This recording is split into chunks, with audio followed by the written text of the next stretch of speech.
people taking pleasure in pleasure, being allowed to take pleasure in pleasure. We've not just been allowed to. It's just so repressive. It's a very, very quick decline almost in the few years of perimenopause.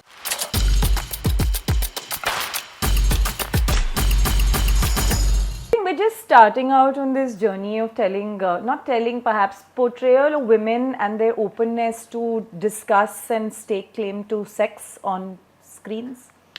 Yes, I do think there's now going to be much more acceptance of that, I feel.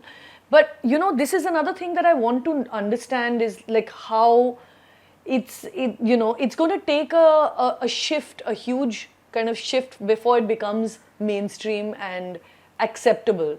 We still have so many gatekeepers of so many kinds when we are making anything, especially women. And whether it's people saying this does not represent us, this is offensive to us, there's all kinds of things that you're battling when you're making any kind of content. Yeah. And I think so it'll be a while before it comes out of social media, which is still a less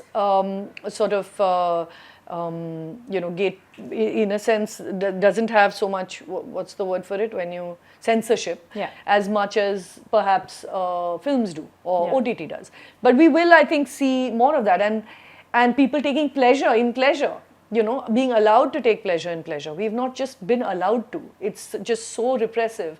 And for so long, we've not seen a woman actually just enjoy herself. Yeah. Would you say a lot of perimenopause and onwards is actually trying to strike that physical, emotional balance? Yeah. Where did you struggle? It's hugely physical. I didn't have as many sort of hormone swings and like moodiness and things like that, but I think we hugely underestimate what it does to the body physically. It's a very, very quick decline almost in the few years of perimenopause, and women have very violent symptoms that are very difficult to kind of function through. Lack of sleep, which I had, which was really quite bad.